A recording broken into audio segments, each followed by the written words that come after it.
നിങ്ങൾ പ്രാവുകളെ പോലെ നിഷ്കളങ്കത മാത്രം പോരാ, നിങ്ങൾക്ക് സ്നേഹിക്കാൻ മാത്രം പറഞ്ഞാൽ പോരാ, നിങ്ങളുടെ കുടുംബജീവിതത്തിൽ സർപ്പങ്ങളെ പോലെ വിവേകം നിങ്ങൾ ഉള്ളിൽ കരുതാൻ വേണ്ടി നിങ്ങൾ പരിശ്രമിക്കും. ദൈവവചനം നിങ്ങളോട് പറയാണ്, നിങ്ങൾ പാമ്പുകളെ പോലെ വിവേകത്തോടുകൂടി നിങ്ങളുടെ ജീവിതത്തെ നോക്കിക്കാണാൻ വേണ്ടി പഠിക്കും. വിശുദ്ധ മത്തായി അറിയിച്ച സുവിശേഷം 10-ാം അധ്യായം 16-ാമത്തെ തിരുവചനം. ചെന്നായ്ക്കളുടെ ഇടയിലേക്ക് ചെമ്പരിയാടുകളെ എന്നതുപോലെ ഞാൻ നിങ്ങളെ അയക്കുന്നു. അതിനാൽ നിങ്ങൾ സർപ്പങ്ങളെ പോലെ വിവേകികളും പ്രാവുകളെ പോലെ നിഷ്കളങ്കരുമായിരിക്കുവിൻ. നിങ്ങൾ സർപ്പങ്ങളെ പോലെ വിവേകികളും പ്രാവുകളെ പോലെ നിഷ്കളങ്കരുമായിരിക്കുവിൻ. ഈശോയിൽ സ്നേഹം നിറഞ്ഞ മാതാപിതാക്കന്മാരെ, സഹോദരങ്ങളെ, ഇന്ന് നമ്മൾ കടന്നുപോയിക്കൊണ്ടിരിക്കുന്ന ഈ കാലഘട്ടത്തിൽ കുടുംബങ്ങൾ അനുഭവിക്കുന്ന ഏറ്റവും വലിയ പ്രശ്നമെന്ന് പറയുക, പഴയ കാലത്തെക്കാട്ടും ഉപരിയായി ഇന്നത്തെ തലമുറയിലുള്ള ആളുകൾ, കുടുംബജീവിതത്തിലുള്ളവർ തങ്ങളുടെ ജീവിത പങ്കാളിയെ ചതിക്കുന്നു, വഞ്ചിക്കുന്നു എന്നുള്ളതാണ്. ഇന്നുള്ള ആളുകൾ തങ്ങളുടെ ജീവിത പങ്കാളിയെ ബോധപൂർവം, മനഃപൂർവ്വം പ്ലാൻ ചെയ്ത് ജീവിത പങ്കാളിയെ ചതിക്കുകയും വഞ്ചിക്കുകയും ചെയ്യുന്നു. നിങ്ങൾ ഈ ക്ലാസ്സുകൾ കേൾക്കുമ്പോൾ ക്ലാസ് പകുതി മുതൽ കേൾക്കാതെ ആദ്യം മുതൽ അവസാനം വരെ കേൾക്കണമെന്ന് വിനീതമായിട്ട് അപേക്ഷിക്കുകയാണ്. കഴിഞ്ഞ ദിവസങ്ങളിൽ ഈ ധ്യാന കേന്ദ്രത്തിൽ പ്രാർത്ഥിക്കാൻ വന്ന ഒരു ഡോക്ടറെ പരിചയപ്പെട്ടു. കുടുംബജീവിതം നയിക്കുന്ന ഒരു ഡോക്ടറാണ്. ഇപ്പോൾ ആ ഡോക്ടർക്ക് 3 മാസം പ്രായമുള്ള ഒരു കുട്ടിയുണ്ട്. സംസാരിക്കുന്നിടയിൽ അവർ അവരുടെ ജീവിതത്തെക്കുറിച്ച് സംസാരിച്ചു. 9 വർഷങ്ങൾക്ക് മുമ്പ് അവർ വിവാഹം കഴിഞ്ഞതാണ്. അവരൊരു MBBS ഡോക്ടറാണ്, ജോലി ചെയ്യുന്ന ഒരാളാണ്. അദ്ദേഹത്തിന് ജീവിത പങ്കാളിക്ക് നല്ല വിദ്യാഭ്യാസമുണ്ട്. കല്യാണം കഴിഞ്ഞപ്പോൾ ആളുകൾ അവളോട് ചോദിച്ചു, എന്തുകൊണ്ടാണ് നിങ്ങൾ ആ മനുഷ്യനെ സെലക്ട് ചെയ്തത് ജീവിത പങ്കാളിയായിട്ട്? കുറച്ചുകൂടി നല്ല ഒരാളെ സെലക്ട് ചെയ്തിട്ടില്ല. അപ്പോൾ അവർ പറഞ്ഞൊരു കാര്യമുണ്ട്, ആ മനുഷ്യന് എൻ്റെ അമ്മയൊക്കെ നന്നായി നോക്കാൻ അറിയുമെന്ന് ഞാൻ പ്രതീക്ഷിക്കുന്നു. എന്നെയും എൻ്റെ അമ്മയെയൊക്കെ നന്നായിട്ട് നോക്കാൻ ആ മനുഷ്യന് കഴിയുമെന്ന് ഞാൻ പ്രതീക്ഷിക്കുന്നു. അങ്ങനെ അവരുടെ കുടുംബജീവിതം ആരംഭിച്ചു. കുറച്ച് കഴിഞ്ഞപ്പോൾ ആ മനുഷ്യൻ ഈ ഡോക്ടറോട് പറഞ്ഞു, എനിക്ക് കുറച്ചുകൂടി പഠിക്കാനുണ്ട്, അതുകൊണ്ട് എന്ത് ചെയ്യാം, ഞാനുള്ള ജോലി രാജിവെക്കാൻ പോവുകയാണ്. അപ്പോൾ ഡോക്ടർ പറഞ്ഞു, കുഴപ്പമൊന്നുമില്ല, ഞാൻ നിങ്ങളെ നോക്കാം. അങ്ങനെ 1 വർഷം കഴിഞ്ഞു, 2 വർഷം കഴിഞ്ഞു. അദ്ദേഹം തൻ്റെ PhD തുടർന്നു. ജോലി രാജിവെച്ചൊന്നുമില്ല, അദ്ദേഹം മുന്നോട്ട് പോയി. ഇപ്പോൾ ഡോക്ടർ എന്ത് ചെയ്തു, ഈ മനുഷ്യനെ സപ്പോർട്ട് ചെയ്തുകൊണ്ടിരുന്നു അദ്ദേഹത്തിൻ്റെ പഠനത്തിന് വേണ്ടിയിട്ട്. കുറച്ച് കഴിഞ്ഞപ്പോൾ ഈ മനുഷ്യൻ പറഞ്ഞു, നമുക്ക് നല്ലൊരു വീടൊന്നുമില്ലല്ലോ, നമുക്കൊരു വീടെടുക്കാം, നിൻ്റെ സാലറി കൊണ്ട് നമുക്ക് നല്ലൊരു വീട് നോക്കാം. അങ്ങനെ ഈ ഡോക്ടർ സമ്മതിച്ചു. അങ്ങനെ ഡോക്ടറിൻ്റെ സാലറിയിൽ നിന്ന് EMI അടിച്ചുകൊണ്ടുള്ള ഒരു വീട് ഇവർ മേടിച്ചു. ജോലി ചെയ്തുകൊണ്ടിരുന്നപ്പോൾ ഡോക്ടർക്ക് ഒരു ദിവസം കോൾ വന്നു. ഭർത്താവ് വിളിച്ചു പറഞ്ഞു, നമുക്ക് ആ വീട് രജിസ്റ്റർ ചെയ്യാമെന്ന് പറഞ്ഞു. നിൻ്റെ പേരിലാണ് രജിസ്റ്റർ ചെയ്യുന്നതെന്ന് ഭർത്താവ് പറഞ്ഞു. അപ്പോൾ ഡോക്ടർ എന്ത് ചെയ്തു, ജോലി ചെയ്യുന്ന സ്ഥലങ്ങളിൽ നിന്ന് വന്നു. രജിസ്ട്രേഷൻ സമയത്ത് ഈ ഡോക്ടർ നോക്കുമ്പോൾ എന്ത് ചെയ്തു, ഈ ഡോക്ടറിൻ്റെ കൂടെ തന്നെ ഈ ഭർത്താവിൻ്റെ പേരും ഇതിനകത്ത് ആഡ് ചെയ്തിട്ടുണ്ട്.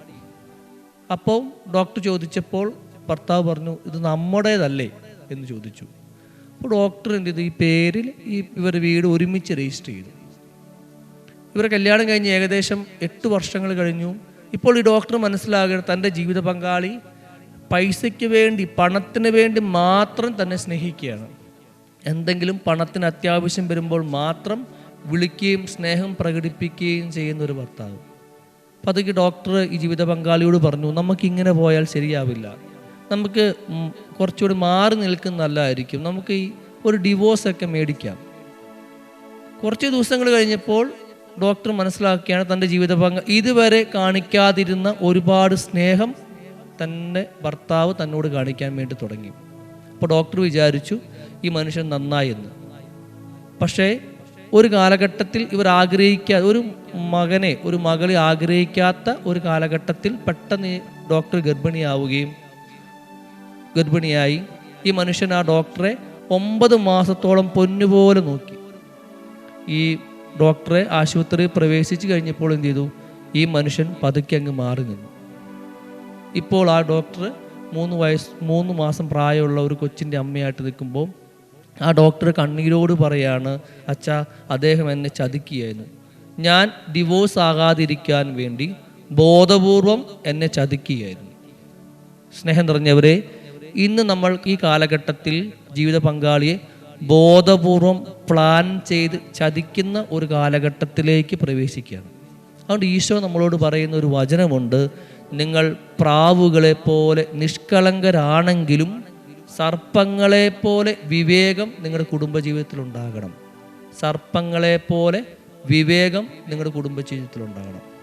ഞാൻ അറിയുന്ന ഒരു മനുഷ്യൻ 31-ാമത്തെ വയസ്സിൽ ഒരു പെൺകുട്ടിയെ സ്നേഹിച്ച് വിവാഹം കഴിച്ചു. പെൺകുട്ടി ഒരു പാവപ്പെട്ട ഒരു വീട്ടിലെ പെൺകുട്ടിയായിരുന്നു. വിവാഹം കഴിച്ചപ്പോൾ ഇവർ വിദ്യാഭ്യാസമൊന്നും ഇല്ലാതെ നിൽക്കുകയായിരുന്നു. അപ്പോൾ ഈ ഭർത്താവ് പറഞ്ഞു, ഞാൻ നിന്നെ പഠിപ്പിക്കാം. അങ്ങനെ അദ്ദേഹം ലോൺ എടുത്തു, പഠിപ്പിച്ച് ഇവരെ നല്ലൊരു നേഴ്സാക്കിയിട്ട് വിദേശത്ത് ഇവരെ പറഞ്ഞു വിട്ടു. വിദേശം എന്ന് കഴിഞ്ഞപ്പോൾ ഇവർ പതുക്കെ എന്ത് ചെയ്തു? ഈ ജീവിത പങ്കാളി മറക്കാൻ തുടങ്ങി. വേറൊരാളുമായിട്ട് പതുക്കെ സ്നേഹത്തിലായി. എന്നിട്ടും ഈ ജീവിത പങ്കാളി പറ്റിച്ചുകൊണ്ട് എന്ത് ചെയ്തു? അദ്ദേഹത്തിൻ്റെ പൈസ ഇങ്ങനെ മേടിച്ചുകൊണ്ടിരുന്നു. ഒരു ദിവസം അവധിക്ക് ഇവർ വരുവാണെന്ന് പറഞ്ഞു. അവർ എന്നെ പ്ലാറ്റ്ഫോമിൽ കൂട്ടാൻ ചെന്നപ്പോൾ ഭാര്യ അവിടെ ഇല്ല. അവർ ഉടനെ ഒരു മെസ്സേജ് അയച്ചു, ഞാൻ സ്നേഹിച്ചിരുന്ന എൻ്റെ കാമുകനോടൊപ്പം ഞാൻ പോവുകയാണ്.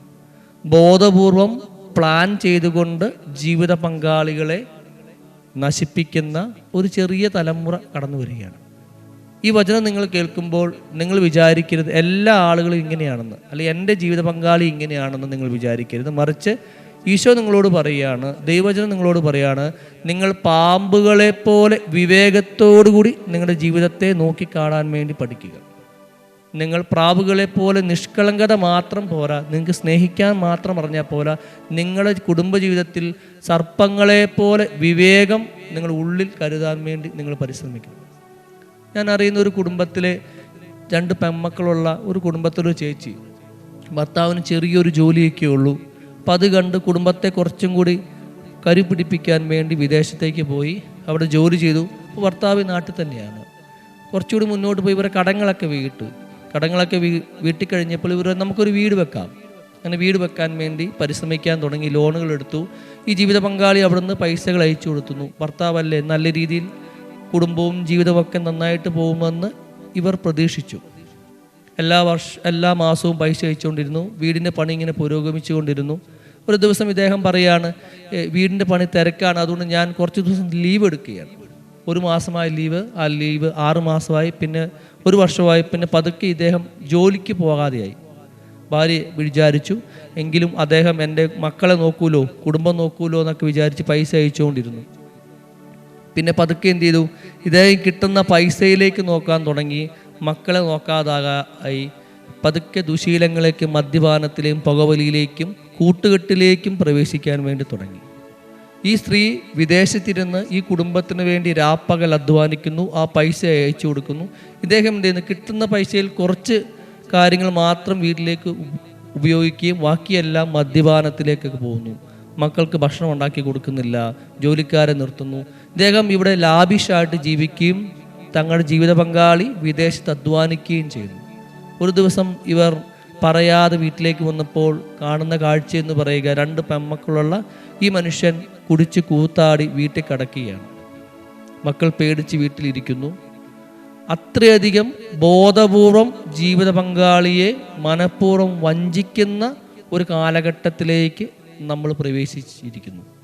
ഈശോ നമ്മളോട് പറയുകയാണ്, നിങ്ങൾ ഒരു കുടുംബജീവിതം നയിക്കുന്ന ഒരാളാണെങ്കിൽ നിങ്ങൾ സർപ്പങ്ങളെപ്പോലെ വിവേകം നിങ്ങളുടെ ജീവിതത്തിൽ ഉണ്ടാകണം. കണ്ണടച്ച് നിങ്ങളുടെ ജീവിത പങ്കാളി വിശ്വസിക്കരുത്. പഴയ നിയമത്തിൽ ന്യായാധിപന്മാരുടെ പുസ്തകം 16-ാം അധ്യായം 19-ാമത്തെ വാക്യങ്ങളിൽ നമ്മൾ ഒരു കുടുംബത്തെ കണ്ടുകിട്ടുകയാണ്, ദലീലയും സാംസനെയും. സാംസൺ എന്ന് പറയുന്നത് വളരെ ശക്തനായിട്ടൊരു മനുഷ്യനായിരുന്നു. ദലീല സ്നേഹം നടിച്ച് പ്ലാൻ ചെയ്തുകൊണ്ട് സാംസന്റെ ഒരു വീക്ക്നെസ് കണ്ടുപിടിച്ചു. എവിടെയാണ് സാംസൺ ദുർബലനാകുന്നത്? ചിലപ്പോഴൊക്കെ നിങ്ങളെ ചതിക്കാൻ ഉദ്ദേശിക്കുന്ന നിങ്ങളുടെ ജീവിത പങ്കാളി നിങ്ങളുടെ ഒരു വീക്ക്നെസ് കണ്ടുപിടിക്കും. ചിലപ്പോൾ നിങ്ങളുടെ വീക്ക്നെസ് സ്നേഹമായിരിക്കാം, ചിലപ്പോൾ നിങ്ങളുടെ കുടുംബത്തിലുള്ള അപ്പനോ അമ്മയോ ഒക്കെ ആയിരിക്കാം, ചിലപ്പോൾ നിങ്ങളുടെ സമ്പത്തായിരിക്കാം, ചിലപ്പോൾ നിങ്ങളുടെ ആർഭാടമായിരിക്കാം, ചിലപ്പോൾ നിങ്ങളുടെ സൗന്ദര്യമായിരിക്കാം നിങ്ങളുടെ വീക്ക്നെസ്. നിങ്ങളെ ചതിക്കാൻ ഉദ്ദേശിക്കുന്ന ജീവിത പങ്കാളി സ്നേഹം നടിച്ച് നിങ്ങളുടെ ഈ വീക്ക്നെസ് കണ്ടെത്തിയും ആ വീക്ക്നെസ്സിൽ നിങ്ങളെ ചതിക്കുകയും ചെയ്യുന്നു. അതുകൊണ്ട് സാംസൺ നമ്മളോട് പറഞ്ഞു വയ്ക്കുന്ന ഒരു കാര്യമുണ്ട്. നിങ്ങളുടെ ജീവിതത്തിലെ ഈ വീക്ക് പോയിന്റ് നിങ്ങൾ മറ്റുള്ളവർക്ക് വെളിപ്പെടുത്തി കൊടുത്തില്ല. ആദ്യത്തെ ജീവിത സംഭവത്തിൽ നമ്മൾ കണ്ടെടുത്തു, ആ ഡോക്ടർ വിചാരിച്ചു എൻ്റെ അമ്മയെ എൻ്റെ ജീവിത പങ്കാളി മനോഹരമായി നോക്കുമെന്ന്. ആ വീക്ക്നെസ് ഈ മനുഷ്യൻ മനസ്സിലാക്കുകയും ആ ഡോക്ടറിനെ അമ്മയെ സ്നേഹിക്കുന്നതായിട്ട് നടിക്കുകയും ചെയ്തുകൊണ്ട് എന്ത് ചെയ്തു, പതുക്കെ ഇവരെ വഞ്ചിക്കുവാൻ വേണ്ടി തുടങ്ങി. മൂന്നാമത്തെ ജീവിത സംഭവത്തിൽ നമ്മൾ കണ്ടു, ആ കുടുംബത്തിൻ്റെ നന്മ വിചാരിച്ച് വിദേശത്ത് ജോലി ചെയ്ത ജീവിത പങ്കാളി ചതിച്ചുകൊണ്ട് നാട്ടിൽ ജീവിക്കുന്ന ഒരു മനുഷ്യൻ. ഈശോ നമ്മളോട് പറയുകയാണ്, നിങ്ങൾ പ്രാവുകളെ പോലെ നിഷ്കളങ്കരായിരുന്നാൽ മാത്രം പോരാ, മറിച്ച് നിങ്ങൾ സർപ്പങ്ങളെ പോലെ വിവേകം നിങ്ങളുടെ ജീവിതത്തിൽ നിങ്ങൾ കാണിക്കാൻ വേണ്ടി തുടങ്ങണം. അല്ലെങ്കിൽ സാംസന് സംഭവിച്ചതുപോലെ നിങ്ങളുടെ വീക്ക്നെസ് ഇവർ മനസ്സിലാക്കുകയും അതിൽ നിങ്ങളെ നശിപ്പിക്കുകയും ചെയ്യുന്നു. ഒരു നിമിഷം നമുക്ക് കണ്ണുകളടച്ച് നമ്മളായിരിക്കുന്ന നമ്മുടെ കുടുംബത്തെ മുഴുവൻ നമുക്ക് സമർപ്പിച്ച് പ്രാർത്ഥിക്കാം. ഞാൻ ചിലപ്പോൾ വിവാഹം കഴിഞ്ഞിട്ട് 5 വർഷമാകാം, 10 വർഷമാകാം, ഞങ്ങൾ ഒരുമിച്ച് ജീവിക്കുന്ന ആളുകളാകാം, ചിലപ്പോൾ പല ജോലിക്ക് വേണ്ടി പല സ്ഥലങ്ങളിലായിരിക്കുന്ന ആളുകളാകാം. നിങ്ങളൊന്ന് കണ്ണുകളടച്ച് നിങ്ങളുടെ ജീവിതത്തെക്കുറിച്ചൊന്ന് നിങ്ങൾ നോക്കുക. ഈ വചനത്തിൻ്റെ അടിസ്ഥാനത്തിൽ ഞാൻ പ്രാവിനെ പോലെ നിഷ്കളങ്ക മാത്രമാണോ, എനിക്ക് സർപ്പത്തെ പോലെ വിവേകം എൻ്റെ കുടുംബജീവിതത്തിൽ ഞാൻ വയ്ക്കുന്നുണ്ടോ? പല കുടുംബങ്ങളിലും ജീവിത പങ്കാളിയെ അറിയാതെ അവരെ സ്നേഹിച്ച് സ്നേഹം നടിച്ച് ചതിക്കുന്ന ജീവിത പങ്കാളിയുടെ എണ്ണം കൂടിക്കൊണ്ടിരിക്കുകയാണ്. എല്ലാം നഷ്ടപ്പെട്ടു പോയി കഴിയുമ്പോഴാണ് ഇവർ ഈ യാഥാർത്ഥ്യം അറിയുന്നത്. സാംസനെ പോലെ ദലീല സാംസനെ മടിയിൽ ഉറക്കി കടത്തി അവരെ രഹസ്യങ്ങൾ അറിയുന്നു. സ്നേഹം നിറഞ്ഞവരെ, നമുക്ക് പ്രാർത്ഥിക്കാം. ഈശോയെ, എൻ്റെ കുടുംബജീവിതത്തിൽ എനിക്ക് സർപ്പത്തെ പോലെ വിവേകം നൽകണമെന്ന് പ്രാർത്ഥിക്കാം. നിങ്ങളുടെ ജീവിത സാഹചര്യത്തിൽ നിങ്ങളിങ്ങനെ ഉറങ്ങിക്കിടക്കാതെ ഉണർവുള്ളവരാകാനായിട്ട് പരിശ്രമിക്കുക. എല്ലാ ജീവിത പങ്കാളിയും ചതിയന്മാരും വഞ്ചകരും ഒന്നുമല്ല, മറിച്ച് ചിലപ്പോൾ നിങ്ങൾ ഈ കണ്ണോടുകൂടി നിങ്ങളുടെ ജീവിതത്തെ നോക്കിക്കാണാൻ വേണ്ടി നിങ്ങൾ പരിശ്രമിക്കുക. ഈശോ പറയുകയാണ്, നിങ്ങൾ സർപ്പങ്ങളെപ്പോലെ വിവേകമുള്ള ആളുകളാകുക. നിങ്ങളുടെ കുടുംബജീവിതത്തിൽ സർപ്പങ്ങളെപ്പോലെ വിവേകമുള്ള ആളുകളാകുക. നമുക്ക് പരിശുദ്ധാത്മാവിനോട് പ്രാർത്ഥിക്കാം. പരിശുദ്ധാത്മാവേ, നിൻ്റെ ഫലദാനമായിട്ടുള്ള വിവേകമെന്ന് പറയുന്ന പുണ്യം എൻ്റെ കുടുംബജീവിതത്തിൽ തരണമെന്ന് പ്രാർത്ഥിക്കാം. ഈശോ നമ്മൾ ഓരോരുത്തരെയും അനുഗ്രഹിക്കട്ടെ. പിതാവിൻ്റെയും പുത്രൻ്റെയും പരിശുദ്ധാത്മാവിൻ്റെയും നാമത്തിൽ ആമേൻ.